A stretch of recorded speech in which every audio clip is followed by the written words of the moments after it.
If anyone in that prison had known why Ethan Rourke was really there, the bullies wouldn't have taken a single step in his direction.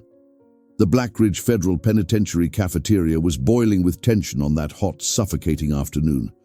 The air inside was thick. Sweat, fear, and raw adrenaline mixed into something almost poisonous.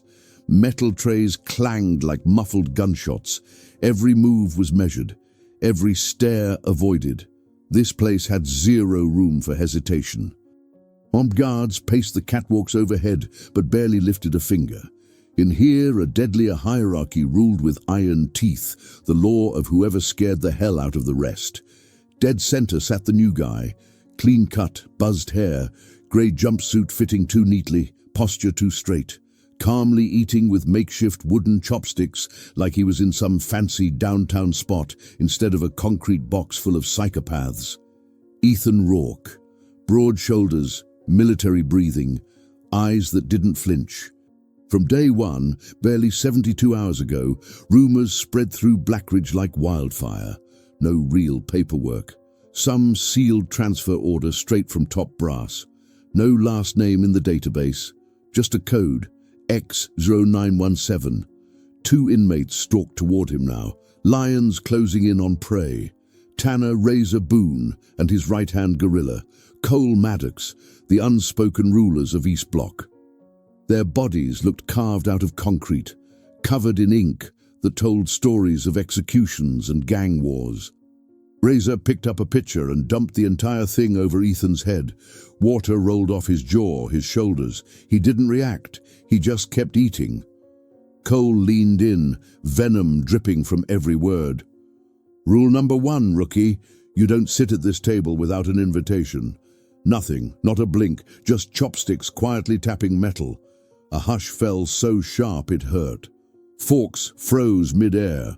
Guards straightened above. This was the moment, humiliation or bloodbath. Razor's hand closed on Ethan's shoulder. That was his last mistake. Chopsticks hit the tray. 3 seconds, that's all it took. Razor's arm twisted backward, bones popping like breaking branches. His scream cut the air. Cole lunged in, only to catch a brutal elbow right to the jaw. His body ragdolled into a wall and hit the ground like a bag of bricks, lights out. Before Razor could blink again, Ethan grabbed him by the neck and smashed his face straight into the table. Wood splintered.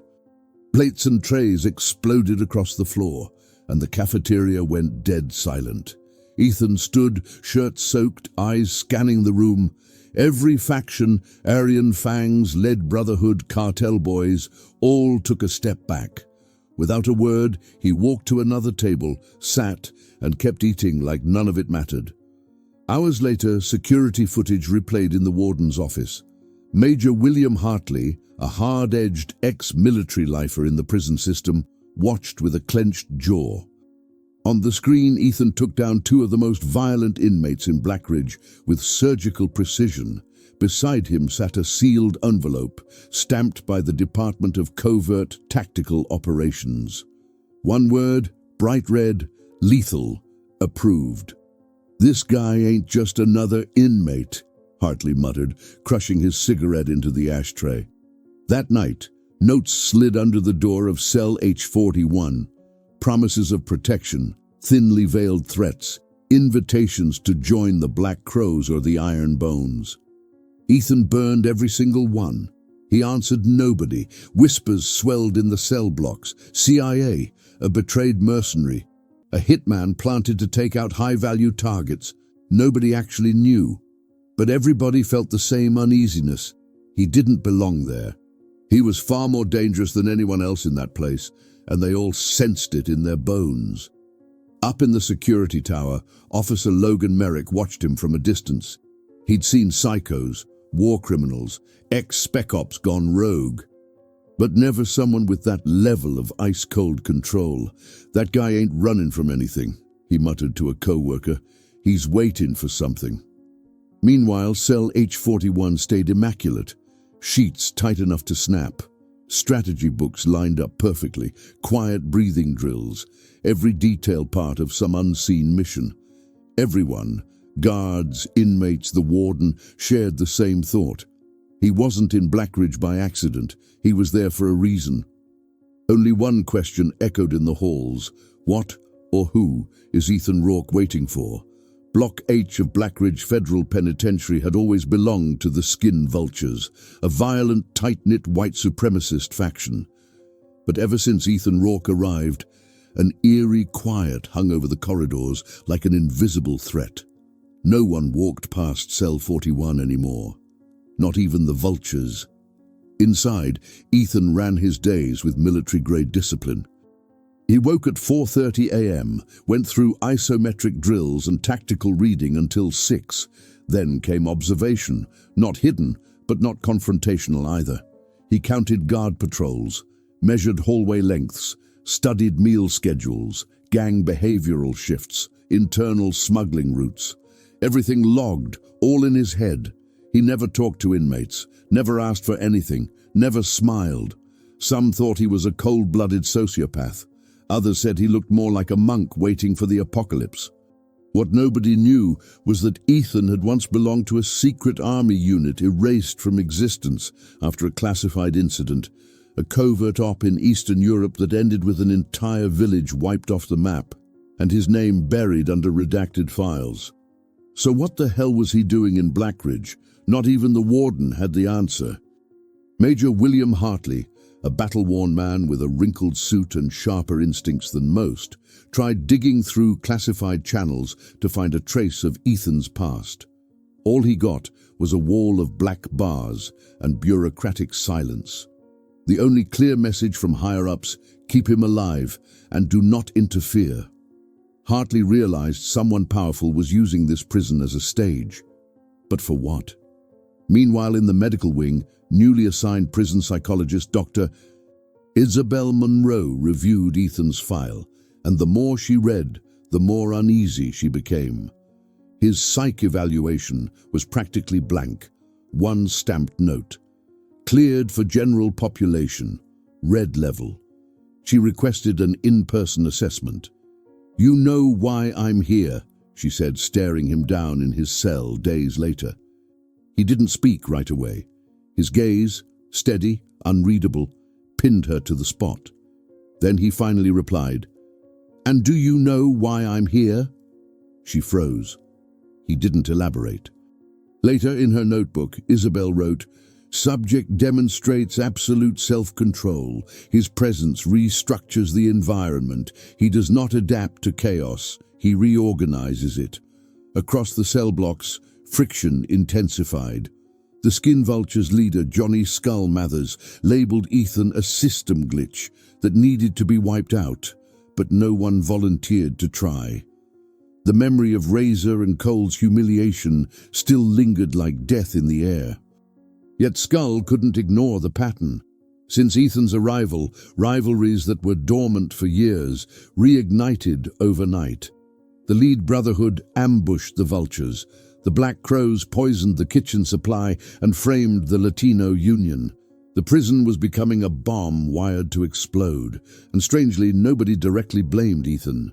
It felt like he was a ghost pulling strings from a distance. But Ethan wasn't talking to anyone. No plotting, no alliances, just watching. The only time he showed a spark of something more was in his meetings with Isabel, always through short, unsettling answers. "No one sent me here, Doctor," he said during one session. "I asked to come." "Why?" He glanced at the wall clock, counting down to some invisible deadline. "Because this is the only place where he would show up." Her pulse spiked. Who was he? During night patrols, veteran guard Logan Merrick noticed a new pattern: lights flickering at exact times, coded whisper meetings in camera blind spots, fast exchanges at maintenance doors. And Ethan always happened to be nearby, always one step ahead. A theory began forming in Merrick's mind. That guy's waiting for someone, and he's setting the battlefield. But who, or how many? Blackridge changed rapidly over the next days. What once was a prison with clearly defined power lines now looked like a minefield of distrust, fear, and rage choking for a spark, all because of one silent man, Ethan Rourke. Cell 41's routine never shifted. Training, breathing, force, awareness, not arrogance, preparation. Skull felt his throne crumbling. His men hesitated to even walk the hall outside Ethan's door. Leadership dies in silence, and Ethan weaponized silence better than knives. Upstairs, Hartley stared at fresh intelligence reports. Internal fights, up 37% since Rourke arrived. 3 attempted assassinations, failed. A small explosion in the laundry pipes. No casualties. 0 evidence linking Ethan. But Hartley knew the truth. Chaos doesn't grow roots without a gardener. He's stirring the whole place, Hartley muttered to himself. Or he's distracting us from something bigger. In the medical wing, Isabel felt her own mind shifting under Ethan's presence. Each conversation like a puzzle missing just one piece. The piece that explains everything. "Do you see what's happening here?" she asked him. "You understand what you've caused?" Ethan looked up briefly. "The universe hates a vacuum." "And you're filling space?" "No," he answered calmly. "I'm creating it." Her breath caught. Merrick then noticed something chilling. Ethan's walking routes always avoided camera dead zones, as if he wanted someone specific to track him. The next day, a folded note appeared under Ethan's tray. "The Raven still flies, 17th Block D." He read it for 2 seconds, burned it with his coffee, kept eating. Merrick watched the whole thing. Day 17, Block D, something was coming. That night, Skull sent 4 blade-carrying enforcers to Cell 41. Cameras glitched for exactly 38 seconds. What happened inside was fast and ugly. 2 were dragged out unconscious with shattered bones. 1 lost half an ear. The 4th vanished, found at dawn hanging upside down in the laundry hall, still alive with a message carved above him. "Don't send others." Panic erupted. Ethan said nothing. His routine never slipped. The injured refused to snitch. Skull stopped talking retaliation. He waited and feared. Days later in the corridor, Isabel cornered Ethan. "You're starting a silent war." "Why?" He answered without blinking. "Because silent wars are the only ones where I can still hear my own thoughts." She swallowed. "You're expecting someone, aren't you?" No response, but as he walked away, he said quietly, "It's not someone, it's something, and it's almost here." In the warden's office, a federal agent showed up without warning. Dark suit, cold stare. "You're losing control of this place," he said bluntly. "The inmate Rourke destabilized everything," Hartley replied. "He should have been kept under special containment." The agent tossed a black folder on his desk. Day 17, Block D. "Do not interfere, and do not try to understand." Inside, aerial photos, classified intel, Blackridge schematics, 1 code name stamped with maximum priority, target, Phantom 6, Ethan's old call sign. In the cafeteria, for the first time, no faction dared to claim the central tables. Ethan sat wherever he wanted. Gang leaders watched him like cornered wolves. He had done the unthinkable, dismantled the prison's power structure using nothing but presence and precision. But the game wasn't finished. Day 17 was closing in, and Ethan Rourke wasn't preparing to survive. He was preparing to strike. On the morning of the 15th, the yard at Blackridge Federal Penitentiary woke up on edge. No fights, no outbursts, but the silence was far more disturbing. Gang leaders barely spoke. The balance that kept the place from exploding felt seconds from collapse, and everyone knew why. Ethan Rourke, or as the coded whispers now called him, Phantom 6. His routine hadn't changed. Morning workouts, controlled breathing in the yard, eyes catching every shift and shadow, but even his unbreakable calm couldn't hide a clear truth. He was preparing too. Meanwhile, Dr. Isabel Monroe faced an ethical dilemma. Yes, she was the prison psychologist, but also a forensic specialist tied to a research division studying extreme human behavior. She'd been sent to Blackridge not only to evaluate Ethan, but to collect behavioral data from an ex-operative exposed to continuous stress. The assignment had changed. He was no longer a case file. He was the center of an operation hidden in plain sight. During their session on the 15th, she went straight for the truth. Have you ever considered you were put here to trigger exactly what's happening? Ethan didn't turn to her. His eyes stayed locked on the surveillance camera above. Put here? He repeated. Doctor, I asked to come. She leaned forward. And why the 17th? He drew a slow breath, weighing the answer. Because that's when the past comes to settle the debt. Major Hartley was still trying to solve the puzzle. The orders not to intervene remained, but the prison had become a ticking bomb. He pulled Officer Merrick aside for a private talk. This Rourke guy, what else have you noticed? Merrick didn't hesitate. He's not afraid to die, sir.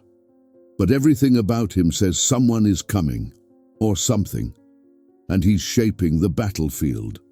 Hartley stared out the window. What if he's not the target? What if the real mark is someone inside these walls? Subplot 1. Gang breakdown. The fragile truce between the skin vultures and the lead brotherhood shattered after a shower room stabbing. No crew took credit, but both knew the truth. They were being played. While they tore each other apart, Ethan watched, cold, calculating. He wasn't trying to take control. He was clearing the board. Subplot 2. The embedded watcher. In the maintenance block, a quiet, thin man named Benjamin Reed stayed invisible, officially a cyber criminal. In reality, an NSA plant embedded 8 months ago to monitor cartel activity inside the prison. Even he had lost track of the situation. One quiet night, Ethan crossed paths with Reed's. A look, a subtle nod, a gesture only special ops veterans would recognize. Acknowledged, authorized, mission active. Reeds, who thought he was alone, realized the real operative had finally arrived. Subplot 3. The Ghost of War. Back in cell 41, Ethan received an unmarked envelope. Inside, a faded photo, him, years younger, kneeling in a battlefield soaked in blood, holding a dead teammate in his arms. On the back, ghosts always return. He stared at it for a long moment, then burned it over the toilet drain, but his hand trembled. The past wasn't gone. It had a name again. That night, the 16th, Blackridge flatlined into chaos. Surveillance down, 11 minutes, backup power, 30-second blackout. 4 cells opened by mistake. Coincidence? Zero chance. Ethan lay back on his cot, closed his eyes, breathed deep. Tomorrow was the 17th, and the real reason he was here was about to surface. Day 17, 03:28 a.m. A blaring evacuation alarm sliced the silence of Blackridge, but the panic hit harder when guards realized nobody ordered it.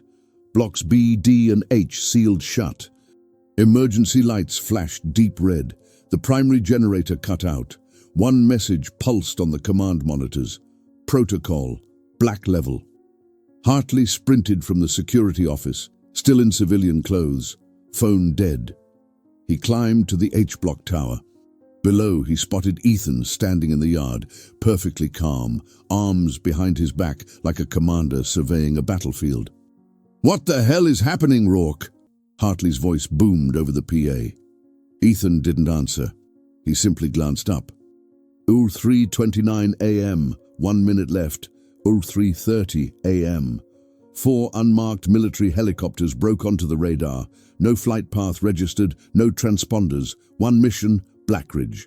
They weren't here to rescue anyone. They were here to wipe the place clean. In federal databases, the prison was flagged for a Level 6 biohazard containment drill, labeled as a simulation. No local agency would be alerted. Hartley switched the thermal feed and froze. 3 armed operators had already breached through the D-block maintenance tunnels. They were here for someone. Inside cell 41, Ethan sat up slowly, like he'd been waiting years for this exact moment. He pulled a false panel from the wall behind his bookshelf. Inside, a transmitter, something no inmate should ever possess. He pressed a central button and the surveillance system rebooted, but only the cameras under his control. The footage fed directly to private satellites, routed into locked, encrypted channels. Someone out there was watching. He was sending a message. Showtime. In Block D, the infiltrators split up. Elite training, silent signals, aggressive formation. But Ethan knew every step. He had written their playbook. They weren't here to silence a witness. They were here to kill their own ghost. Dr. Monroe woke to armed escorts dragging her into an emergency briefing room. A classified file was already waiting for her. Her name was suddenly included in the protocol list, along with Hartley's. Inside were the real mission parameters. Operation Ghostwell classification, Ultra Black objective, infiltrate Blackridge to identify sleeper agents tied to Exile, a rogue military faction. Status: 3 targets predicted to enter facility by day 17. Lethal force authorized, no oversight. Her chest tightened. It all aligned now. He was never incarcerated. He was the bait. In Block D, the first infiltrator triggered a pressure trap built using workshop scraps, knocked out cold. The second barged into the infirmary and was met by Benjamin Reeds, waiting inside a supply closet. "Phantom is active," Reed said into the stolen radio. "Phase 3 engaged." The third, the most skilled, made it to cell 41. Ethan faced him, relaxed hands at his sides. "You know what they told me," Ethan said with a faint smile, "that you were the last of us." "But I always knew I'd find you here," the man smirked back. "We're just leftovers from a forgotten war, Rourke, and one of us isn't walking out." They collided, a violent, silent clash of ghosts settling unfinished business. When the dust settled, Ethan knelt, bleeding, but alive. His adversary choked on blood, fading. "You have no idea what's coming," the man gasped before going still. Ethan didn't reply. He just closed his eyes and breathed. The mission had evolved. This wasn't containment anymore. This was the opening shot of a much larger war. And now the hunt had flipped. Ethan Rourke was no longer the hunted. He was coming for the ones who tried to erase him. Dawn in Blackridge felt different on day 18. The air was thicker, heavier.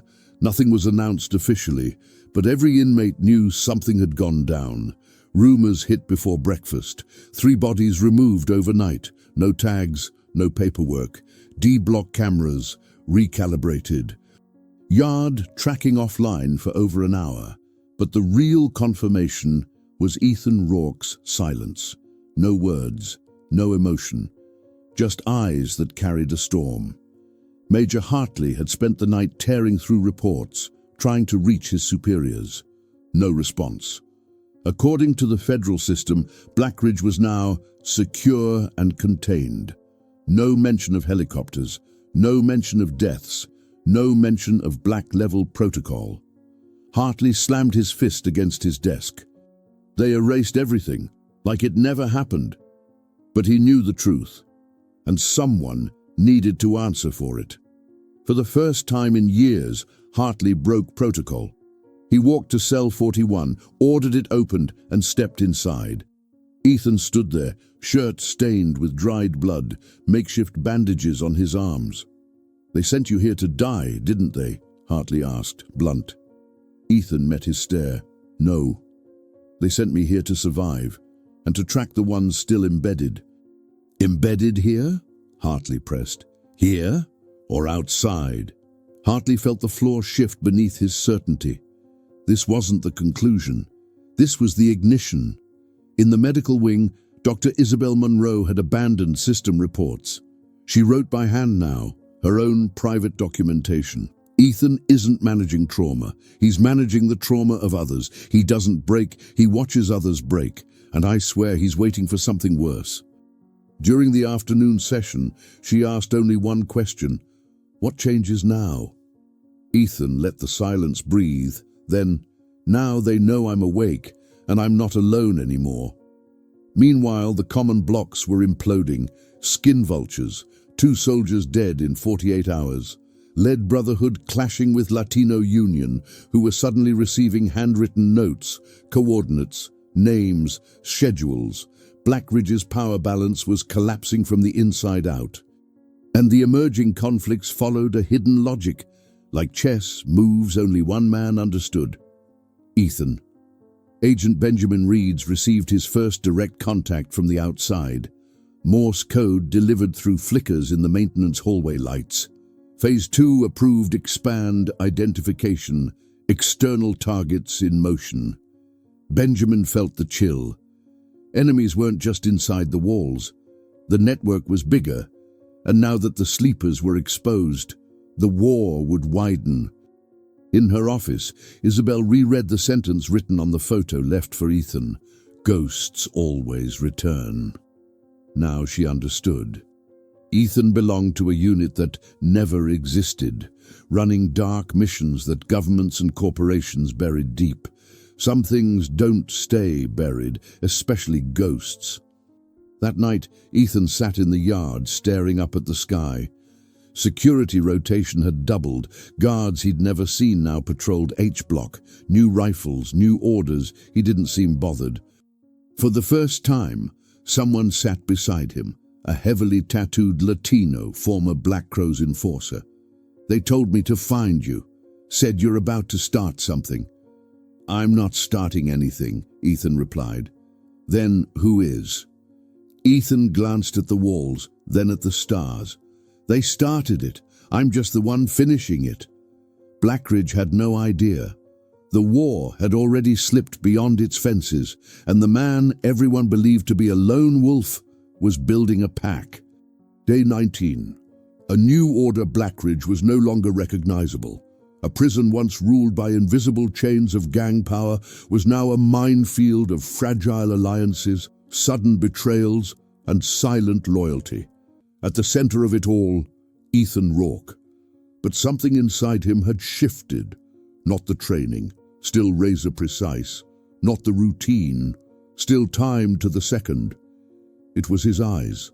Cold calculation had been replaced by something darker, personal, driven. He wasn't waiting anymore. He was leading. The first sign of this transformation, he allowed someone to sit at his table. Miguel Three Fingers Alvarez, former Black Crowes leader, approached quietly. No ego, no threats. Ethan lifted his chin once, a silent acceptance, and kept eating. For the entire prison, that was a declaration. Miguel didn't need to ask. He knew Ethan was assembling pieces, and he wanted to be one of them. Over the next days, more inmates joined. Not groupies, not cowards. Soldiers without a cause seeking order in the chaos. Drawn to one new truth, Ethan provided direction. His coordination with Benjamin Reeds intensified. Their conversations disguised as chess strategy, each move a piece of intel. Queen sliding to H-file. "There's a listening device in the doctor's office." Knight taking the rook. "We found the traitor among the guards." The war had evolved into something sharper, a silent conflict for minds. The greatest shift came with a moral test. Tanner Razor Boone, the first bully to challenge Ethan, was found beaten, abandoned by his own, left to die in the cafeteria. Everyone avoided him. Everyone assumed Ethan would too. Instead, Ethan picked him up alone, carried him to medical, and left him with Isabel, without a word. Later, she confronted him. "Why save him? He's not an enemy anymore." "That's enough for you?" "No, but it's a start." The move rippled through the prison. Johnny Skull Mathers saw it as weakness, his chance to rebuild power. On the night of the 21st, he ordered a full assault on Ethan's group, but Ethan had mapped the strike days in advance. Hidden cameras, silent escape routes, pre-positioned counters. What was meant to be an ambush turned into a clinical takedown. 3 skin vultures neutralized in seconds. Skull fled, but half his force was gone. Ethan didn't chase. He didn't have to. Blackridge now understood. The throne no longer belonged to the violent. It belonged to the strategic, to the patient, to the phantom. In her office, Isabel stared at him, bewildered. "You're not just surviving. You're building something in here." "A cell." "A resistance?" Ethan only smiled. "A reconstruction." Even veteran guards lowered their rifles when he passed. He didn't demand respect. He inspired it. Even Hartley, grudgingly, finally understood. He isn't a danger to the system. He's the one thing the system can't corrupt. Back in cell 41, now housing 2 cots and a growing stack of strategy manuals, Ethan received a new unmarked message. "They'll come again, but not for you, for those you protect." He folded the note, slipped it into his pocket, and for the first time since he arrived, Ethan slept. Not because he felt safe, but because he was ready. Day 23, 0407. Cell 41 was no longer solitary confinement. It had become a command center. Blueprints of the prison taped under the bed. Metal scraps turned into precision tools. Encrypted notes stitched into bedsheets. Ethan sat in silence, eyes closed, breathing slow. Every second until tomorrow was already charted. The final offensive was close. In the watchtower, Logan Merrick scanned the dark yard and muttered, "He's running an entire operation, inside a prison, without a single gun." And Merrick no longer saw him as a threat. He saw him as the only thing standing between order and an unstoppable collapse. Subplot closed. Benjamin Reeds. Benjamin Reeds handed Ethan a flash drive hidden inside a Rubik's Cube. "This is everything I got from the security servers, protocols, schedule logs, and the names."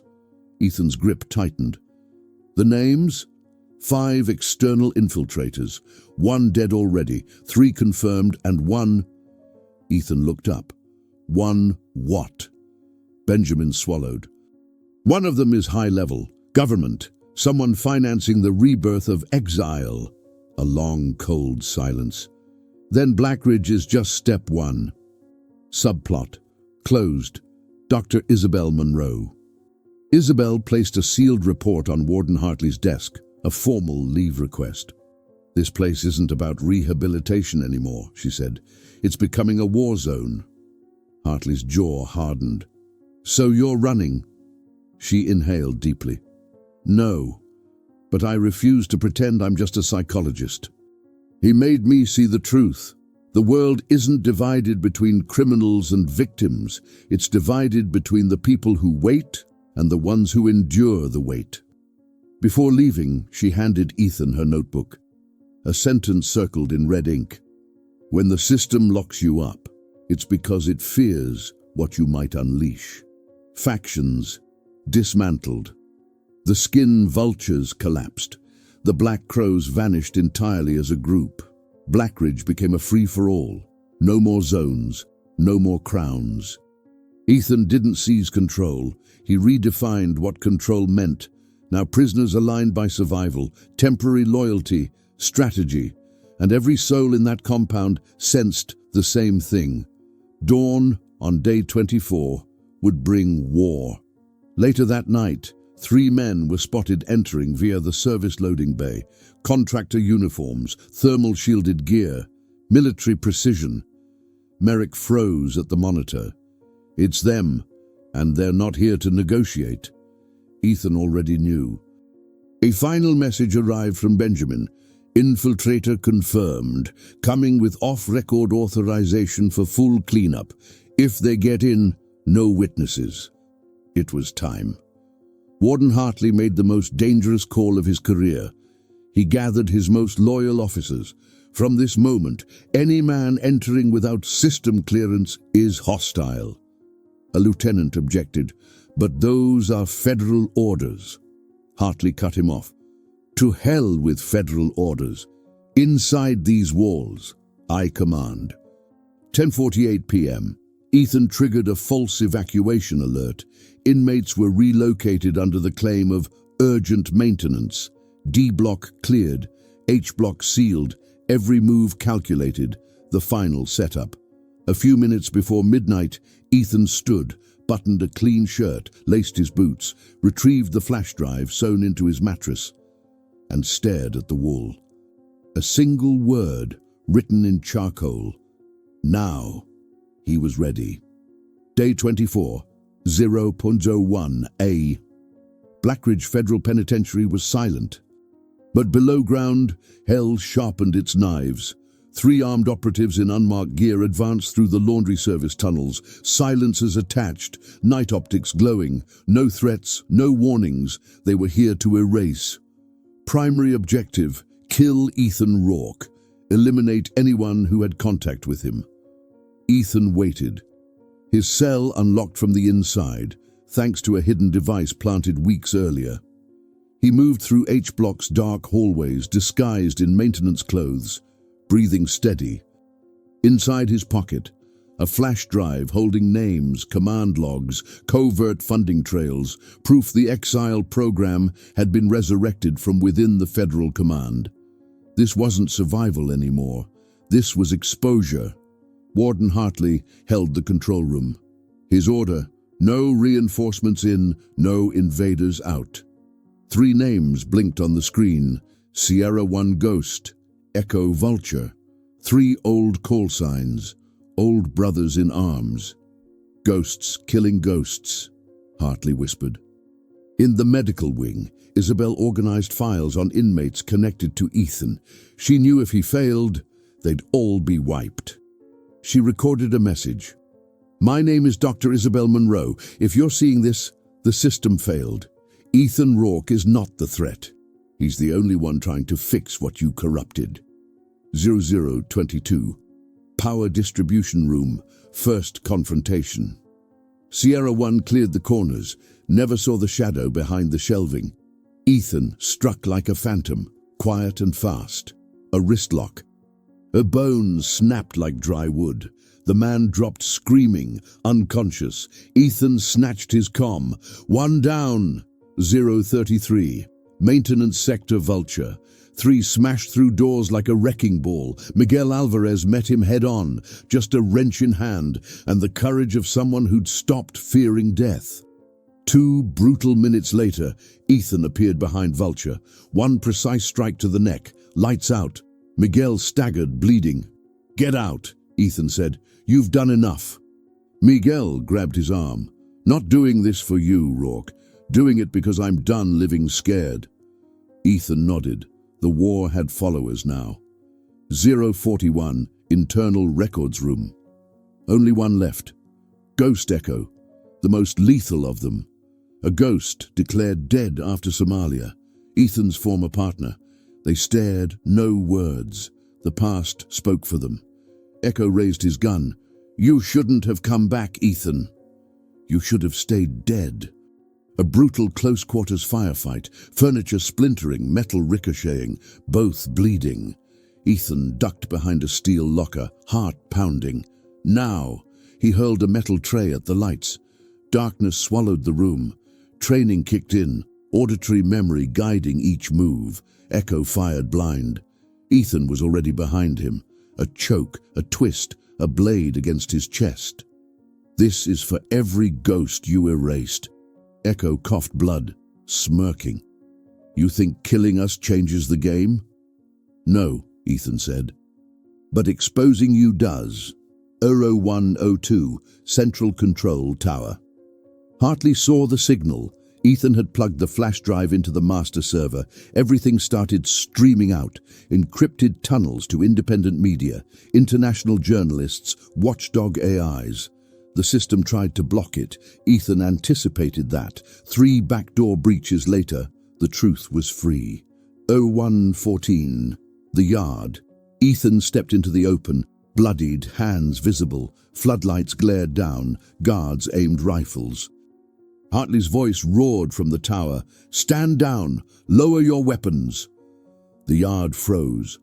Ethan stared at the sky. For the first time in years, no chain of command, no code name, no leash, just a man the system tried to bury, now ready to tear it down. 2 days later, Blackridge's gates opened for an official government convoy. This time, there were no secrets. They came to explain. Journalists crowded the entrance. Drones buzzed overhead.